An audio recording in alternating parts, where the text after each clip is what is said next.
नमस्कार, एजीसीएनएन न्यूज पर आपका स्वागत है। मैं हूं वनीसा राणा।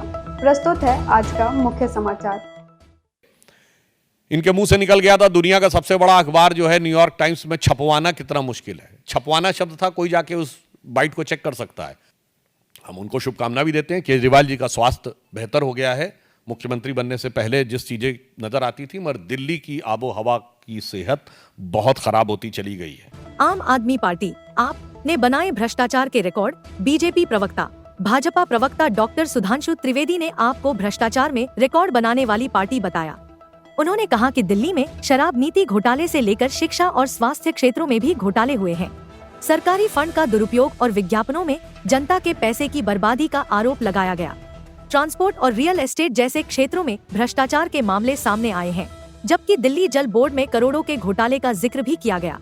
पंजाब में भी सरकारी योजनाओं में गड़बड़ी की शिकायतें मिल रही हैं। बताना चाहता हूं जो आम आदमी पार्टी और केजरीवाल जी ने कहे थे और उसका यथार्थ क्या है। उन्होंने कहा था कि जो लटकते हुए तार हैं, अनसेफ इलेक्ट्रिक वायर्स, उनसे वो मुक्त कर देंगे। आज ये सवाल इसलिए है कि 10 साल उनको सरकार में हो गए, उससे पहले भी 2013 में भी उनकी सरकार रही थी। तो 10 साल से अधिक रहने के बाद दिल्ली में लटकते हुए बिजली के तारों की स्थिति ये है कि 26 वर्ष का एक नवयुवक 23 जुलाई 2024 को उन लटकते हुए बिजली के तारों की भेंट चढ़ गया। दूसरा, उन्होंने दावा किया था कि 24 आवर क्लीन ड्रिंकिंग वाटर देंगे। और अभी जब गर्मी आया तो लोगों ने देखा कि उत्तर पश्चिम दिल्ली और बाहरी दिल्ली के क्षेत्रों में किस ढंग से पानी को लेकर हाहाकार था।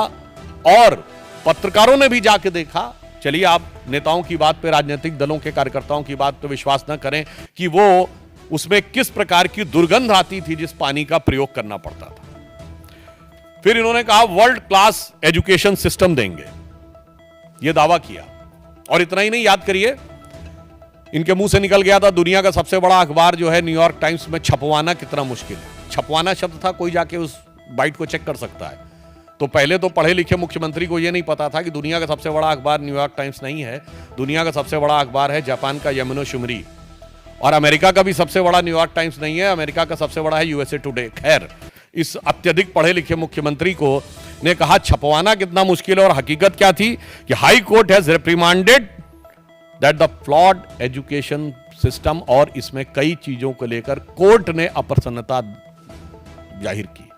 यानी दावा ये और वास्तविकता ये। फिर इन्होंने कहा मेडिकल ट्रीटमेंट को बहुत इंप्रूव करेंगे। और वास्तविकता ये थी कि कोविड के दौरान क्या हाहाकार मचा, और उस हाहाकार के ऊपर ध्यान देने की बजाय प्रचार के ऊपर सारा ध्यान था।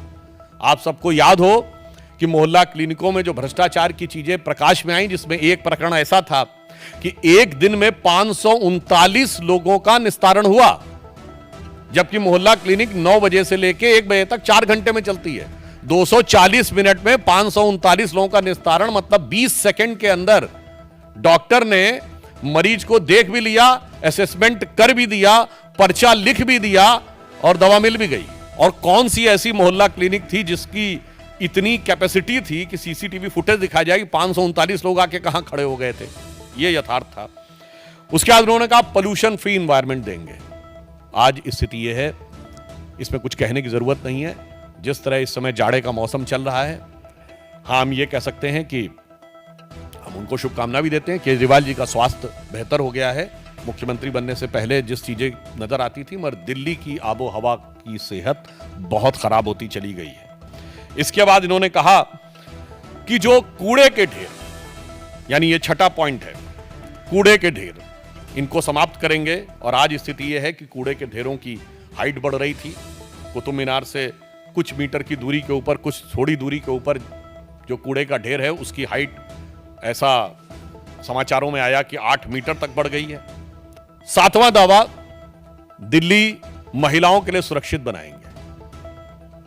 और भारत के इतिहास का इकलौता उदाहरण, जहां किसी भी सरकार के मुख्यमंत्री आवास में उसी पार्टी की महिला सांसद की पिटाई की गई और आरोप लगा मुख्यमंत्री के ओएसडी पर। पूरे भारत में ऐसा उदाहरण नहीं मिलेगा। मायावती जी के ऊपर स्टेट गेस्ट हाउस कांड में हमला हुआ था, वो समाजवादी पार्टी की सरकार ने किया हो तो विरोधी दल था, यहां तो सत्ताधारी दल की। अपनी पार्टी की महिला के साथ, और जो कुछ महिलाओं के साथ अन्य चीजें हो रही हैं वो किसी से कोई छुपा हुआ नहीं है।